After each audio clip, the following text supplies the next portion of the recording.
Welcome to the 11th episode of A Little Passionate. I'm your host, Brittany, and I'm so excited that you are here because on today's episode, I chat with my friend Candice, who is really passionate about her career. She's a midwife and has some really amazing stories to share and some insight to give us. We also talk about the hobby farm that she has started with her family. It's just a lot of fun. We talk about her faith as well. It's going to be an amazing episode.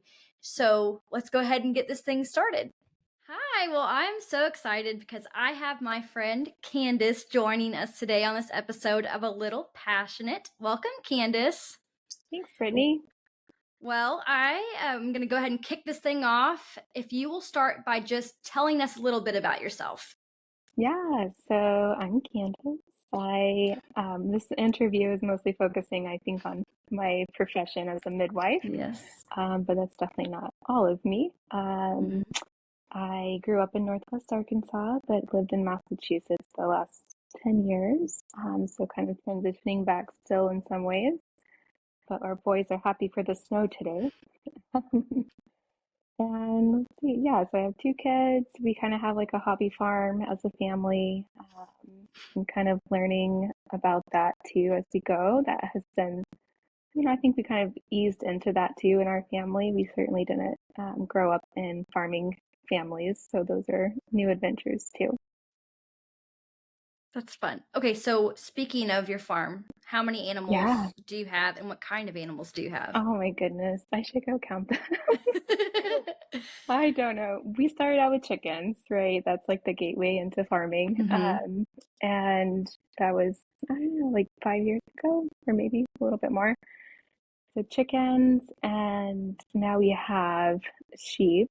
That was our next step. And we started out with 17, but we've had some losses, and we've also had lambs, so ewes having babies on the farm too, so that's been fun. I think we're back up to 17. I feel bad for not knowing the exact number, but it's kind of my husband and the boys. They're more involved with it. We have a feral cat that just recently started letting us pet it, which is exciting because it's been around since May, so it's closer to a year, and it's just letting us come around now. Cute. Other than that, yeah, just cats and dogs. So that's awesome. 20, at least 20. So, what is one thing that you are loving right now? It can be anything.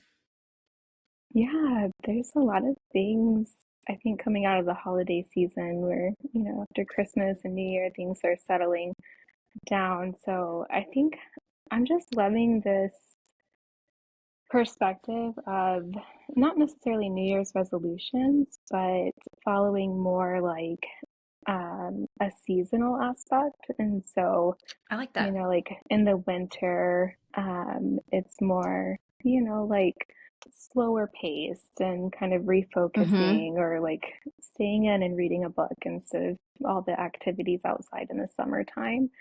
So I don't know, I guess in some ways it feels a little bit like going against the grain because we usually think of like New Year's resolutions and everybody's hitting the gym and like going for it. But this year I'm approaching it differently, and I'm really liking that, there's definitely some goals and things I have, but it's more like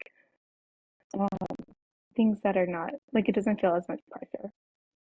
Yeah, I like that. And I think that it's good to, listen to your body. And I think your body knows how to respond in different seasons. And I think sometimes we, in this season can maybe go a little bit too hard in one direction. And our body's trying to say, okay, like slow down a little bit. Like this is a cozy season where maybe you need to take a breath. So I think that's a good approach. I think that's awesome. So on being a midwife, which is your profession, we can talk a little bit about that. So is this something that you've always wanted to do? How did you come to this profession? Yeah, such an interesting question. And I think a lot of people are surprised by my answer. I didn't even know what a midwife was until I had my first baby almost 10 years ago.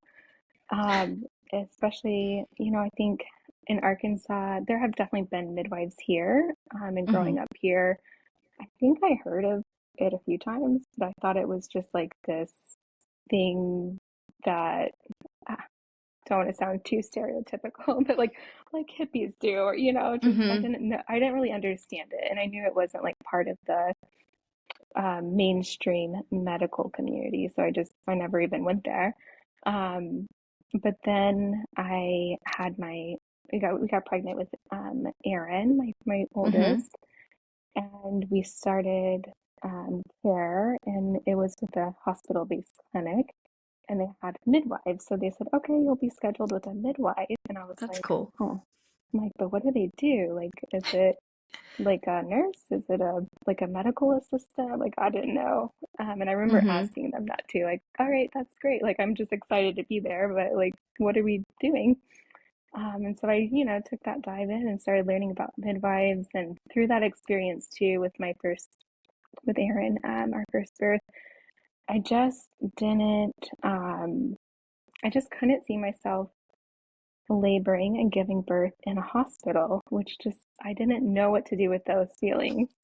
But I started looking into options, and I realized there's this whole community of people who birth at home, and birthing centers, but we didn't have a Mm-hmm. birth center close to us where we were living at that time.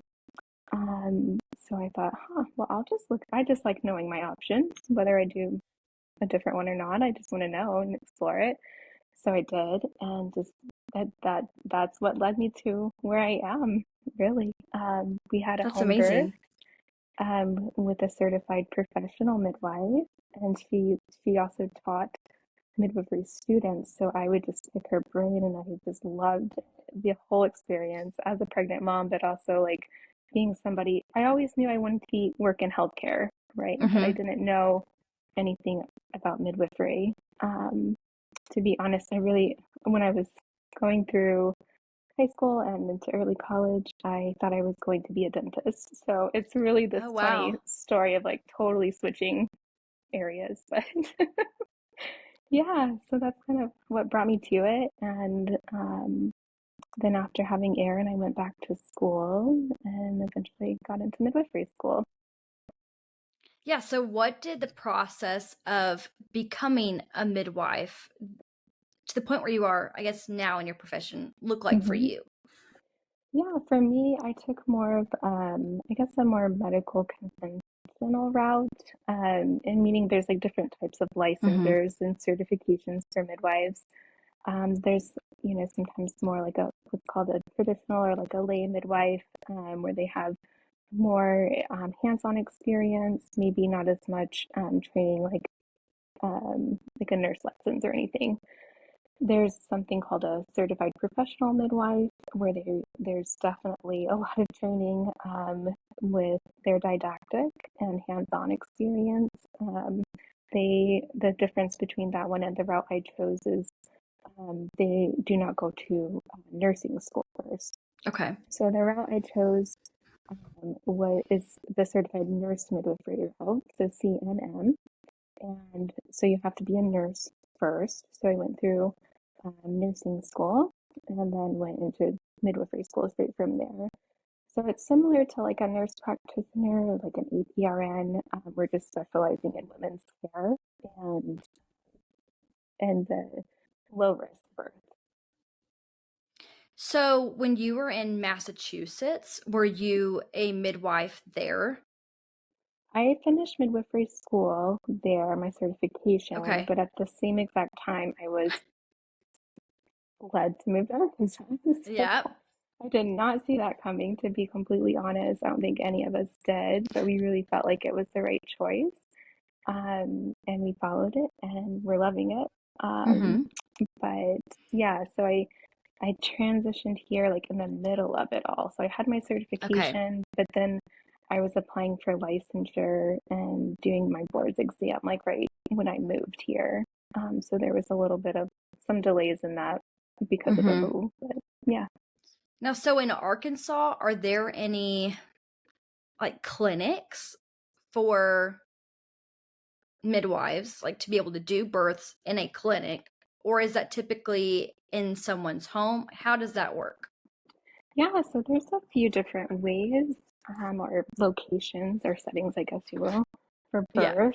Um, so I feel like in Arkansas, most midwives do choose the birth location of home. There Mm-hmm. used to be a birth center here, but it closed. I have never been a part of that. It was before we moved back, but it's closed. And so people would come to that birth center, which was kind of like an in between. Like it felt very much like a home, and you didn't see like all the monitors and stuff as much as you would in a hospital.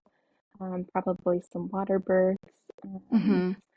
But you didn't have to be in your home either. So it's kind of like the middle ground. I think some people Yeah. look at it that way.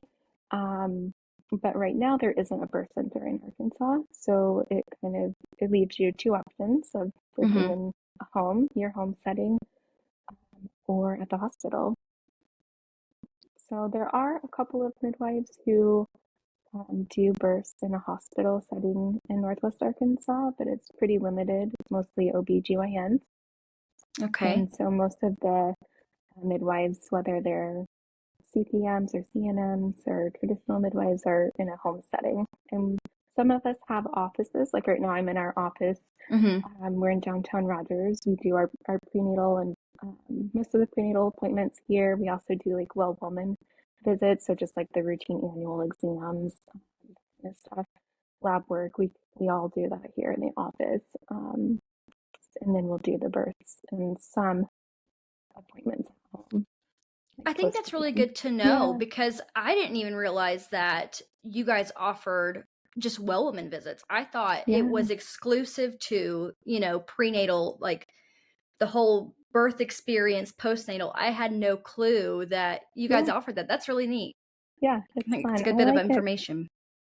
It is great, and I think it's part of not necessarily misunderstandings, or I don't know, maybe just people aren't as familiar with that model of Mm-hmm. care. And it's not just Arkansas, like there's other areas too where it's not as familiar.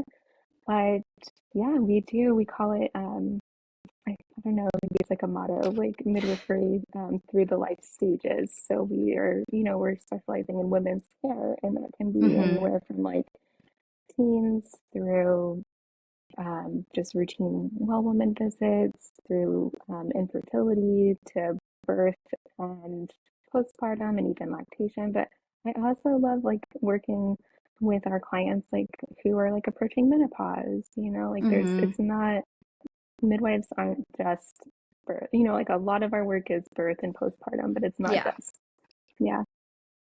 Yeah, that's really good to know. I think that's really awesome that you guys are seeing people through all the stages of their Hmm. life, and I think that that's a really beautiful thing. And so that brings me just to the question, what is something that you wish like more people knew or understood about midwifery?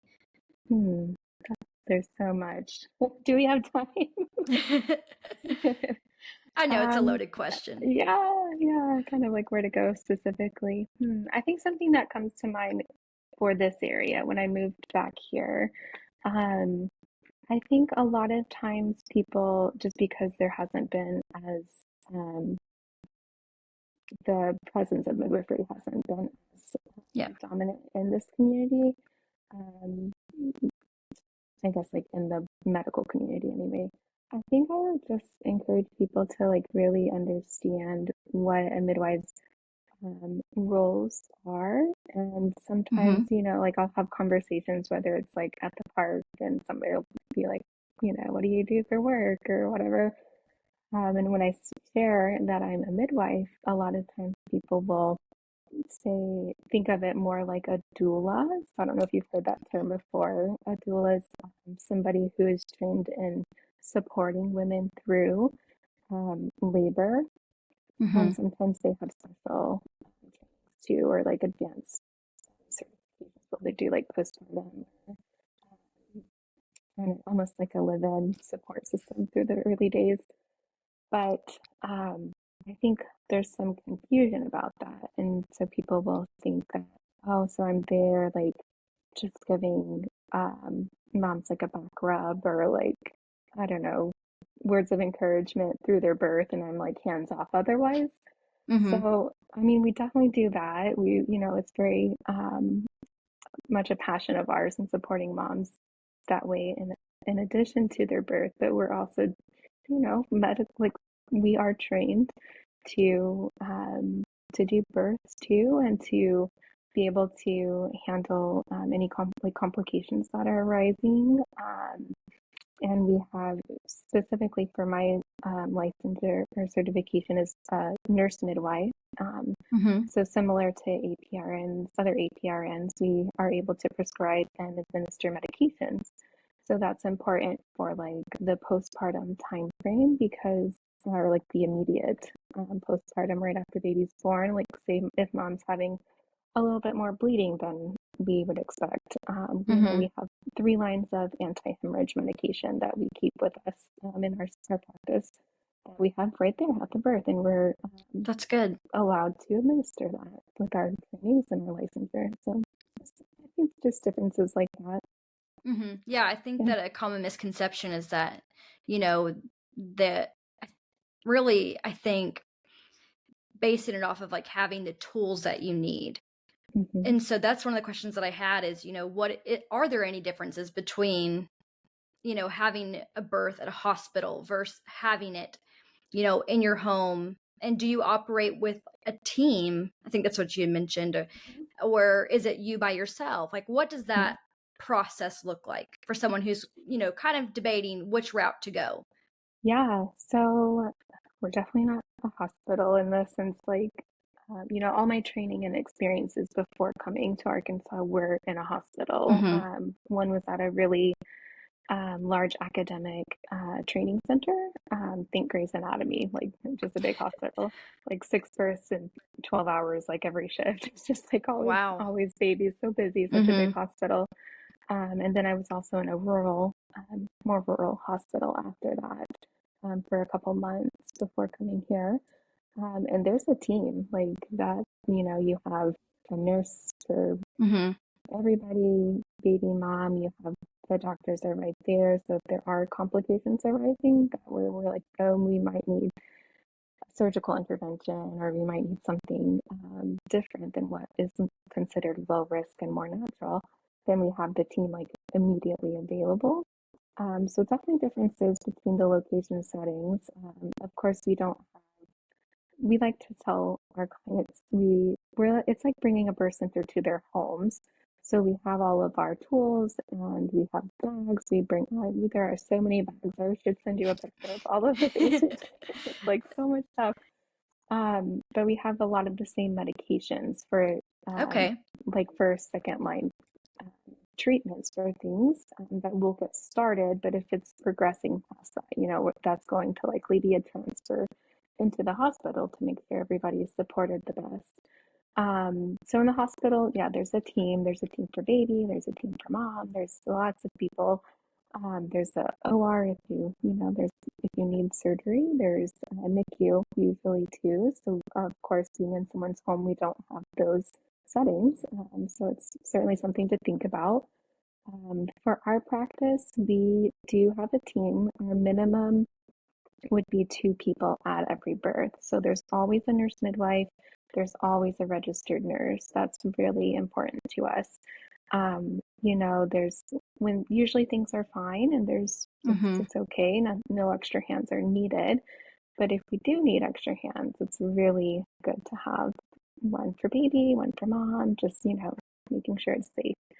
Um, and in our practice, we also have other supports outside of birth, so like pelvic floor physical therapy, Mm-hmm. lactation consultant. These are people who work in collaboration with us that we can either send them to the client's home for assessments, or if the client prefers to go to their offices, they can go there too.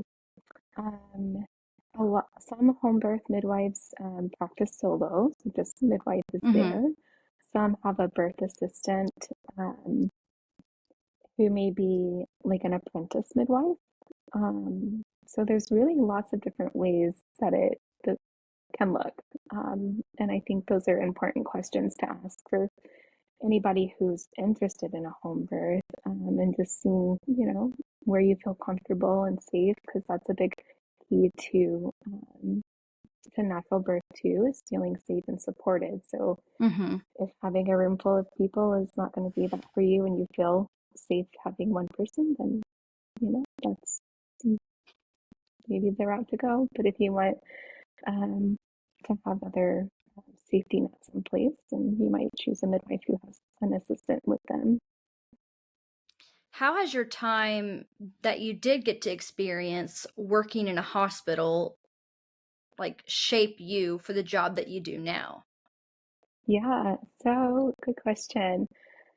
Um, well, I think we saw, even though it was the last place I was at was more of a community rural hospital, we definitely saw some higher risk Mm-hmm. clients, because sometimes people would drive an hour or more to come to the hospital Wow. because there was just there that was the closest hospital. Mm-hmm. And so it was kind of like we had to see people, and take care of kind of what came through the door. Um, I think the difference is we collaborated with OBGYNs, so we had support. But a lot Mm-hmm. of things, I think, um, midwives were more accustomed to seeing higher risk, or at least feeling more comfortable co-managing it. Um, so I already forgot your question. I'm You're totally good. lost. I was Bring asking me about back. how did your experience in the hospital Uh-huh. shape where you're at now?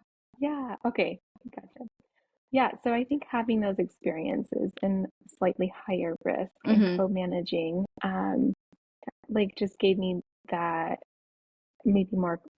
I have more confidence, I think, Yeah. through that, coming into a home birth setting, knowing that we're also screening our clients and making sure that Mm-hmm. this is a low risk pregnancy. And we definitely have criteria, so if somebody's going outside of that zone, then it's a conversation where we're not going to try to be like superheroes and Yeah. save the day and try things that are really, really risky or scary. Because at the end of the day, we just, we want mom and baby safe and family together. So, um, and sometimes that's a transfer. And for us, we would transfer with our clients. We would come to the hospital. Even though I don't have privileges there, I'm able to advocate and be there and support them in that way too. So I think, yeah, overall, I guess the increased confidence and just Mm-hmm. seeing the different levels of care has helped to shape how I practice, but also not, how do I say this? Not freaking out over every little thing Yeah. too. I think Yeah, because that's what we've I was gonna ask seen a you. lot. Yeah. Mm-hmm. So there's definitely things I feel um, that we would screen out for in a home birth setting. But there are things that, maybe I'll share an example. I had a client, one risk out for us is the breech position. So Mm-hmm. that's when babies delivering, their bottom is coming first, instead of their head, in birth. And most providers don't attempt that. I could go, that's probably a whole nother podcast. But I have seen that. I have done Uh-huh. this, and seen it in a hospital setting, in Massachusetts. And it's, I think, Okay. maybe done a little bit more in that area, but not as routine. So it is something in our practice where if it's a known breach and we can't get baby to turn, there are definitely, tools and things we can do Mm-hmm. to help get baby to turn before birth. But if it's a known breach and we can't get baby to turn, that would be a risk out. But sometimes babies surprise us. And that's a bit of birth work, right? It's just, you can predict a lot, but there's certainly an unpredictability about it. Mm-hmm. So the baby had been head down, leading up to the time the baby was, the mom's in labor, but the baby was later determined breech, but mom's Mm-hmm. already pushing.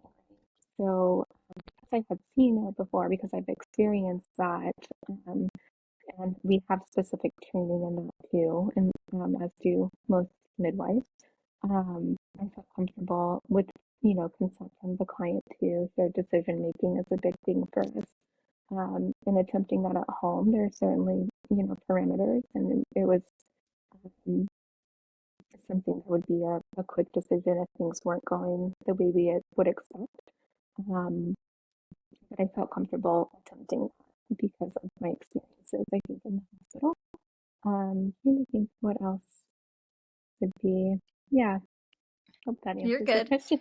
No, it does. Well, I think too, there's again, it goes down to, people I think question, what to do if there is an at-risk situation Hmm. and how like that would be handled. But, like you said, because of the experience that you've had and because of just the requirements that you have in your clinic, well, your office, your practice, I Hmm. guess is the way I should say that. Um, because of that, you're able to really screen and monitor, but like you said, there are circumstances that just shift and you have to be able to shift with them. Hmm. But you've been given the tools and, the education, and you've gone through the training to be able to assess like when it becomes a hospitalization situation, Hmm. I guess I should Hmm. say. Um, but yeah, I think that's really cool. Just that, you do have transferable skills. And I think too, just the fact of like what you yourself like have experienced is what you have to bring to the birth. I was gonna ask about just the just what your life looks like as a midwife. Like what is your schedule like? Oh, that's a good question too. Um, Honestly, I think I love what I do and I wouldn't change it. But if we're being honest, the schedule of being a provider in the hospital it's set, it's solid, it's Mhm.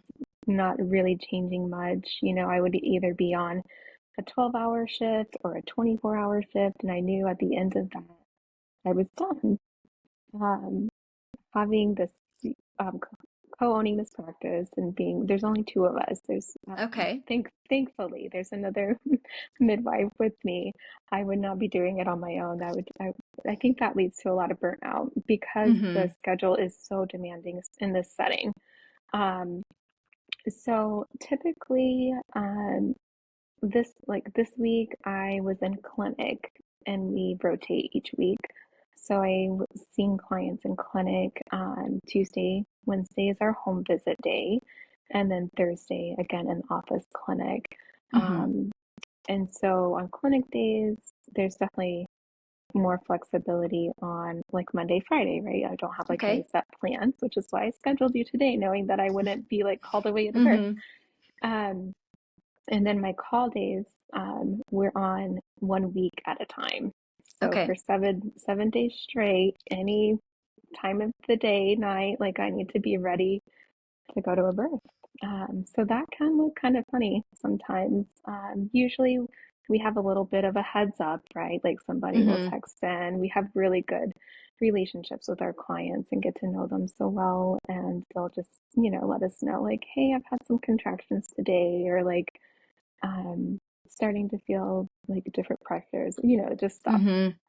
So we'll be like, okay, instead of going out for dinner tonight, I'm maybe Yep. gonna stay in. Um, so yeah, that can be a little unpredictable. I'm so thankful that my family, my husband and my boys are they support me well in that Yeah. too, and forgiving. They're always really into it too and excited. Like, oh, mom was at a birth, and they'll come That's home like, awesome. was it a boy or a girl? All the things. Mhm. Um, but yeah, working in this setting, it is a very different schedule than in a hospital setting, and that can have some challenges. Mhm. But also on a call week, like if there isn't anybody in the range for delivering at home, um, then it's just an open week, and I have the phone for like emergency things that might come up, or sometimes administrative things too. We work with that. But otherwise, it's kind of like I have to stay within a radius. I can't just like go out Mhm. of town, but I have like I can have flexibility, like doing stuff day to day. Yeah. That's awesome. So, yeah, that kind of just leads me to then. I guess I would say on average, like how many patients are you typically seeing? So, as far as births, we take on six, sometimes seven births a month. A lot of that has to do with if we have anyone on vacation, like Mm-hmm. within our team, or the due dates, right? Like we know first time moms usually go to their due date sometimes a little bit later, like a week or two later.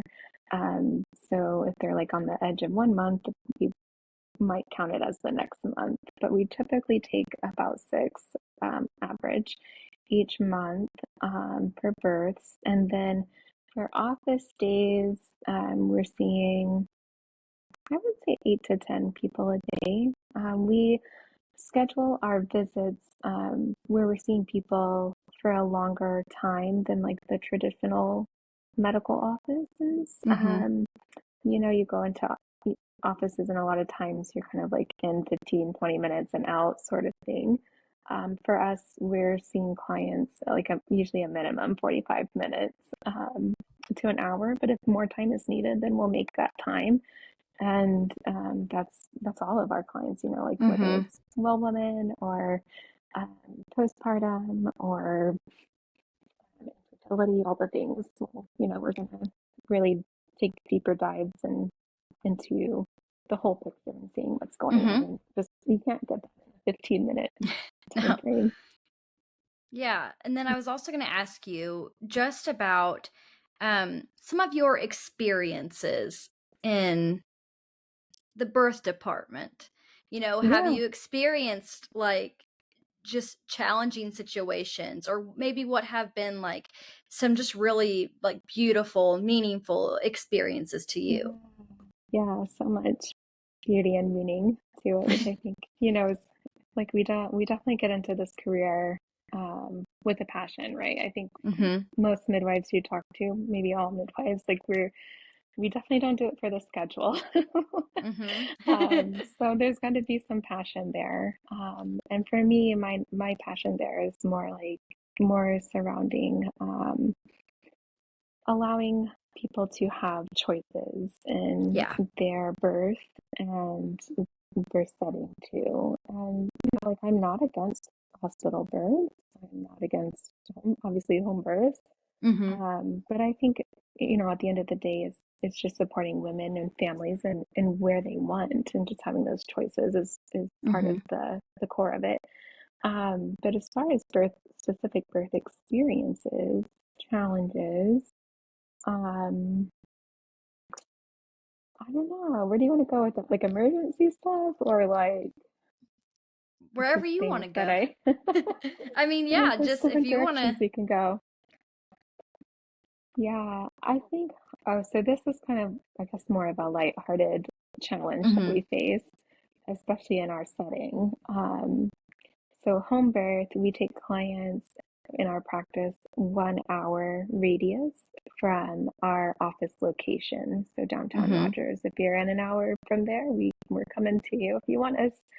Um, but we also for me, like I live 20 minutes north of the office. And so if we're taking clients an hour outside, like there's just always that like those factors in it, right? Mm-hmm. Where I'm like, okay, like it seems a little on the early side, but I might have an hour drive to this person's house. So maybe I need to like be on the way before things sound more active. Um, but there's always that like limbo, also calling in my team because Yeah. nobody wants us just sitting there, like, well, how is that contraction and how do you feel now? And, um, so usually if that happens, we'll just excuse ourselves and, like we do all of our checks and make sure everybody's Mm-hmm. good. And we'll say, well, we'll head out for like an hour or so and just pop back in. And we don't go far because we're not, we're going to stay Mm-hmm. right there. But, it would be similar in the hospital. The nurses are coming in every hour or two, depending on where you're at in labor and checking in on things and listening to babies. So there's always that timing that can feel like a challenge where you're like, am I doing this too early? Like just making sure I'm Mm-hmm. getting there on time and not missing it. Yeah. Yeah. So those have been it. And one time too, we had a client who was progressing rather quickly, and it was the first time birth. And usually those are slower. So, our bodies Mm-hmm. can take a little bit longer in labor for that. I was on my way, but we always say, if things are progressing, give us a call. We'll be on speaker and still be heading your way. Mm-hmm. Um, and yeah, like they were progressing quick, and it's those times where you're like, I've got to run some red lights and be Mm-hmm. safe, but like get there. So that's I think part of the job where I didn't, I think coming into it, like day one, I probably didn't have a full appreciation of what that would look like as far as traveling to births. Mm-hmm. But yeah, there's those aspects. And I have seen so many beautiful births, like from hospital experiences to home birth to just so many really lovely ones.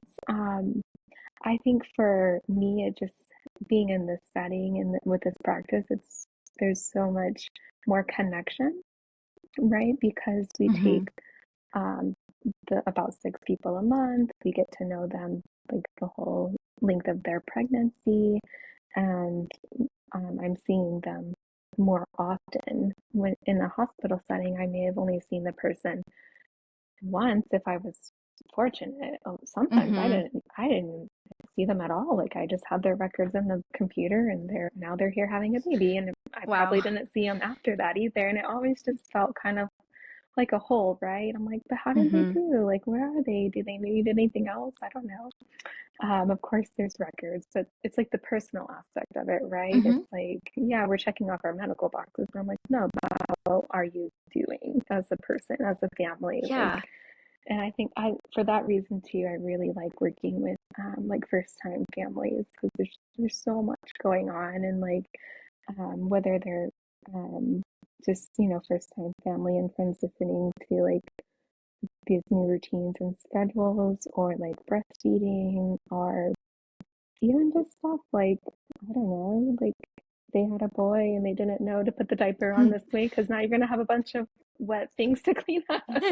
Just, things you don't really, Yeah. nothing too Think about, complicated, yeah. but, it's just fun to walk through that. And it basically like doing life with people, like being able to provide these services. But a lot of times we are getting to know our clients on such a personal level where it's more like friends and family, and it's just very personalized. So I I appreciate love that. that. Yeah. And you're getting to like really be immersed in their life, like especially as you're going to these births and you're Yeah. able to just deal with all different kinds of people. Can you speak to Yes. that maybe a little bit? Oh, sure. Absolutely.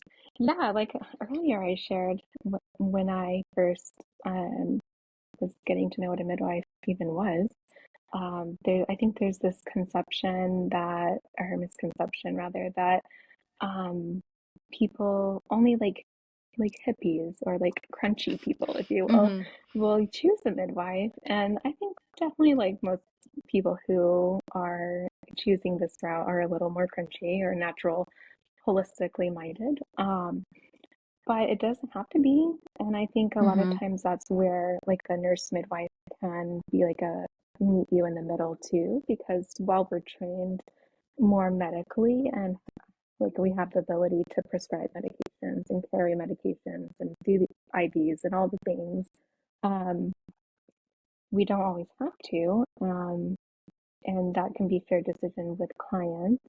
Um, but yeah, we have clients, we'll have, I think, and not just me, but like in the home birth world, I know there are Mm-hmm. people from all walks of life, whether, there's folks who are more holistic and wanting to decline certain interventions, and that's Mm-hmm. okay. Again, just shared decision.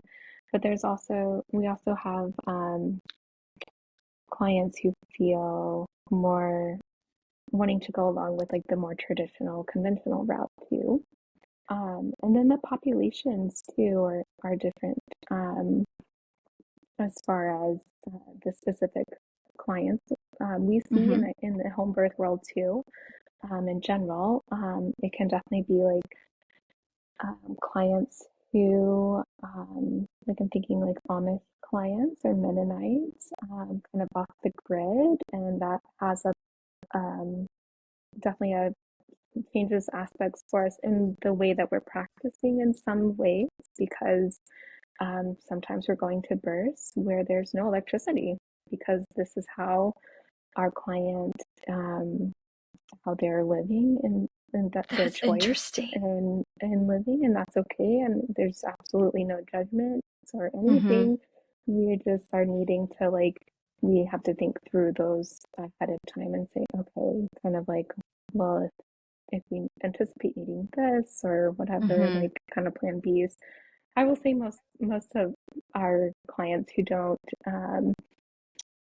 choose to use electricity day to day usually have a generator, so for like emergency like that. Yeah. So there's always usually a backup something. Um, and then there's clients too, like people will come who work for bigger corporations and like really like big companies, where like homes with that are just just really nice. Mm-hmm. Just and anything in between. And I just love that we can kind of there's like a meme or something about how midwives are like chameleons. Um, and we can like adapt or like meeting people where they are. And I just love that Yeah. because it's true. Like I guess for us, or for me, it's like putting like being culturally aware, but not allowing that Mm-hmm. to have like judgments on how I'm providing care. Yeah. Or That's like that good. I wouldn't be able to go to their house, like I don't know, maybe Mm-hmm. some people would feel like, oh, they don't have electricity. That's really bizarre and like hard to do. So I'm not going to even like offer it, like I can't imagine ever being in that position. But I think, having like thinking through things, like you just take some extra planning. Mm-hmm. Um, and yeah, we'll see everything, all kinds, like the whole spectrum from like really natural, holistic minded to clients who are like, yeah, I just want a prescription instead of trying an herbal remedy. And I'm like, that's Mm-hmm. okay. Just, Okay. tell me where you're at and I'll meet you there. So Yeah, that's yeah. awesome. I think it's so just powerful the way that you guys are able to just meet people where they are, all different walks of life in their environment where it's safe to them and, comfortable for them. And I think it's really cool the way that, you're able to just use your skills in that way. I think that's a really Hmm. beautiful thing. And that kind of leads me to just the question of, how does your faith, and I can ask this because you go to my church, but how does Yeah. your faith play a role, in this passion that you have for what you do? Yeah. Yeah. So for me, it's definitely a calling. So many years, honestly, praying about like, where do you want to use me? Where am I going? Mm-hmm. Like, I mean, I wanted to be a dentist, right? And I thought that since I was in high school, and it was hard to let that go because I just was confused about it for Yeah. many years. And I'm like, but what do I do about it all? And still wanting to work in healthcare, but knowing like I didn't want to be like a doctor, Mm-hmm. that type of thing. Although there's definitely overlap now. Um, so yeah, I think it's definitely a big part of who I am, and I try to like be the same person throughout all my Mm-hmm. experiences, right? Like I don't want to be just like church Candice on Sunday and Yeah. turn it off the rest of the time.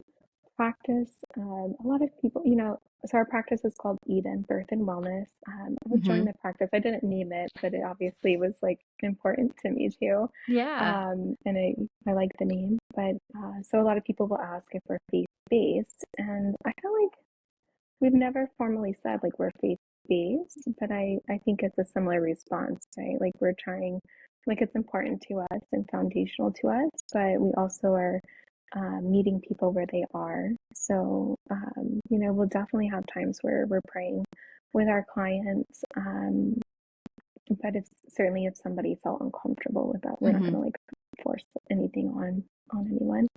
Um, and I mean, yeah, there's so much prayer for me Yeah. through it all. And definitely, I don't know, I just sometimes I feel like, not necessarily like prophecies, but I feel led Mm-hmm. to like I guess you could say it's similar to like an instinct, where you're just like, oh, there's something going on here. I just like it's like a Oh, like feeling, there's right? You're like, discernment. Yeah. yes. So I'm Yeah, like, I could see that. okay. Um, so that will like lead us into like investigating that more, for Mm-hmm. me to investigate it more. And usually there's something going on there. So I've just tried, especially this last year, trying to like not utilize that more, but like Yeah. pay more attention to it. Yeah, lean into it. Because it usually is something, and maybe it's not like life or death, but sometimes Mm-hmm. it's just, I don't know, maybe you're getting a sense that like a heavy emotional sense, right? And if I'm asking questions like, hey, how are you? We all ask everybody, hey, how are you doing today? Yeah. Good, good, good. We're Yeah. all good. But I'm like, Mm-hmm. no, no, like something seems off. How are you really doing today? And sometimes like, it's floodgates. I'm like, oh, okay, something's Mm-hmm. there. Like, we'll talk about it or pray about it. So just leaning into that. Yeah. Yeah, and allowing God to just I think that he knows how to reach people and Hmm. he puts people in place to be able to do that. And I think that that is so awesome and I think that that's something that we should be, also just in everyday life leaning into ourselves. Like in what ways is God trying to use us to reach people where we're at and what we're doing? We need to listen to those times when he's nudging us gently like, "Hey, you really should check into this situation." Not because, it could lead to life or death, but maybe this one conversation can spark something else Hmm. entirely that could change somebody's life. But we've got Hmm. to have our eyes open to it and our ears open to it. So I think that that's really awesome. I also wanted to ask you, and this is kind of more on a lighthearted, Uh-huh. level, but is it really anything like the show called The Midwife? Like, is Oh goodness, I love that because show. And as you know, I dressed up I as do one too. of Yeah. I tried to be Jenny, although Britnell thought I was, who did he say I was? Oh, Oh, was he was it like, Matilda? yes. He's like, I know who you are. I was like, no, no, you don't. I knew instantly who you were. That was He's so fired for fun. that one. It was actually kind of comfortable. I was like, maybe it'll be a new work outfit. I don't This know. works. Yeah, I think there's similarities. Um, we've we've certainly come a long way in medicine, and Yes, true. there are different things that we do now, that we've learned through that time period. Yeah, But yeah, there's a lot of similarities. I haven't watched the show in a while, so I'm trying to think if there's like you're something good. specific. But yeah, there's it's we're going into people's homes. I'm not riding a bicycle, thankfully. I couldn't because there's so Can many you things to bring. imagine? But yeah, and it's like it's very much, I guess, like the show too, like it's not these like silos of like, okay, I'm at the Hmm. hospital and I'm at this clinic and this is my time to like be medical, and then this is my home life. It's where like things are kind of merging together. Okay. And I think the show, called A Midwife, you see that, right? Because it's like Mm-hmm. community events and Yes. um, like doing things together and not just like um, We're here to do blocked a off birth. appointments. Yeah. Yeah, and sometimes honestly that gets tricky, even in Northwest Arkansas where it's growing and there's lots of Mm-hmm. people here, but there's definitely times where, especially in home birth, like there's circles, right? And Yeah. sometimes, and me being like in a childbearing age and at the park with my kids, or like, there's definitely Mm-hmm. like times where and I don't mind that, like, people being approached, or like I love running into like babies that we've caught and their families out and about. Yeah. We love it. Um, but at the same time, it's like, well, I'm not gonna like discuss your care, your experiences like with our mom group here at the park. Mm-hmm. I think you see that on Call the Midwife too. Like there's similarities, sense of community support and home birth too. Yeah. Yeah, I think that's awesome. I was just curious, and I've watched the show. It's been a while for me too, but I just didn't know if it truly like depicted anything similar to what that life is really like. But I think what I've gotten from it, honestly, the biggest similarity is instincts. I think a lot of what you Hmm. guys do is so based on instincts, but that instinct comes from the training, the Hmm. education that you've gotten, and that helps Hmm. you in any and all situations. I was Hmm. going to ask you just in general if there was anything else that you wanted to speak to that maybe I hadn't asked a question about in general, Hmm. about your job, about your own personal experience, as a midwife, or times that you've had in birthing your children, anything like that. Hmm. Good question. I don't know. So for me, we so a lot of times our experiences shape who we are and Mm-hmm. how we do life, and as practitioners, it can shape how we practice, how we care for our clients. Um, and for me, I have had birth in both locations. Mm-hmm. Our first was a home birth. Our second was a hospital birth because I thought it was going to be cheaper, but it really wasn't. That's a whole nother podcast too. Like our healthcare, the insurance companies, right? But Yep. so yeah, it actually, and sometimes that's the case. It actually ends up being less expensive in a home birth setting, and you may have more visits or more like in-depth care, Mm-hmm. um, more personalized, definitely. So I think for me though, like I like sharing that with people because Yeah. I have walked through both of those experiences Mm-hmm. and have now practiced in both of those locations too. Yeah. So I think it really helps to just like connect with people, and I mean whether that's you're in my our care and you do transfer to like need to transfer during your prenatal care or during the labor, like there's never any judgments, and we're there to support people through any through any of the decisions and circumstances.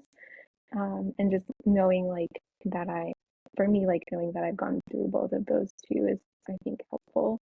At least I hope it is.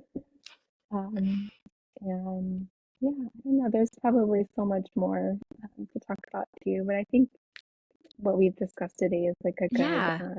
like intro. We're like Agree. highlighting some of the key things. Absolutely. Yeah. I think it's been a really just encouraging and enlightening episode, and I'm excited about it. I think it's going to be really good. I've got one last question to ask you before we get off here, Hmm. but is there anything else in your life that you're passionate about that people might be surprised by? Good question. So yeah, we're as a family. I mean, and this probably isn't a Mm-hmm. big surprise. You're good. That like as our family, we farm and we garden. We've always had a big garden. Like made all of our baby food from the vegetables in our garden. So I feel pretty passionate about like Yeah. food sources, right? Mm-hmm. And which was one reason we also got land, or sheep. But yeah, just I wouldn't say we're true homesteaders, but I think I think probably each year we get a little closer to feeling like we Yep. could call ourselves Baby that. steps. Yeah, so just like growing our own foods, and this, certainly moving to Arkansas, we kind of had to relearn gardening in a way because there's, It's different. bugs and heat, and the soil here is like wet soil, right? It's rocks. Very, yeah, very So rocky. big learning curve coming back and growing because I did not do that any of that when I lived here 10 years ago. Um, but yeah, those are passions. And recently, like this week, I started getting Mm-hmm. into um, making my own water. So I call it kefir, but I know some people say Oh, kefir. I know what you're talking about. My Yeah. roommate in college drank it, and I thought, what is this? Yeah, so I'd there's never like heard of the it before. I love it. There's like milk kefir, which you'll see like even Okay. in like grocery stores now. Mm-hmm. It's like a probiotic drink basically. Okay. Um, Similar to kombucha. I don't really know if you like Okay. kombucha. I do know what that is. I don't drink it, but I know what it Yeah. is. So I had, and this is part of like tying it back into my career is, Yeah. um, a client shared some of her water kefir, the kefir grains with me this week. I was doing a home visit, and we just get to know their families, and you're Mm-hmm. there, and then we had been talking about that, and she had some to share, and I was like, oh yeah. So this week, like I've really been like diving into that. I'm like, oh cool, because I've tried kombucha to make my own kombucha at home before, and it's just like this very involved process, and I would Mm-hmm. get intimidated. Or like sourdough, right? Like I don't currently Yeah. have a starter, but I have had a few starters. Um, and so yeah, that's like something I'm Okay. passionate about this week. I'd say I would try it, but I honestly probably wouldn't like it. I'm still trying to not drink Dr. Pepper. I'm You such a are? I Dr. didn't Pepper know. girl. Yeah. Yeah, I I'm almost a week in Wow. without That's it, which I is know you like good Dr. for Pepper, so me. that is good. Yeah. Yeah, but it is challenging. I just wish I liked water, and I don't Yeah. at all. It is such a struggle. And I was doing fine, but the last few days I've really wanted Dr. Pepper. And Uh-huh. like it's just been a struggle. I haven't given in yet. So I'm proud of myself, but I really have been wanting to. So I'm just trying to drink more real water and sparkling water, which is still real water, Yeah. but it does have a little bit of flavor to it Yeah, at the least. carbonation. It's fun to change it up. Some Yeah. carbonation. Yeah. Well, thank you so much for just taking the time to come on this podcast and share about the things that you're passionate about. I think it's been a really awesome episode. And I'm looking forward to just, hearing more about this topic. I think it's really important. And who knows, maybe we'll have you back on again. Oh, that'd be awesome. Well, thanks so much for having me. And I always love talking about birth and just midwifery in Yes. general. So happy to anytime. Yay. Well, thanks again. Thank you so much for listening to this episode of A Little Passionate. I truly hope that you found something that you can be a little passionate about too. If you haven't yet, be sure to hit that follow button or subscribe so you don't miss the next episode. And don't forget to leave a rating or review. I'd really appreciate it. Thanks so much.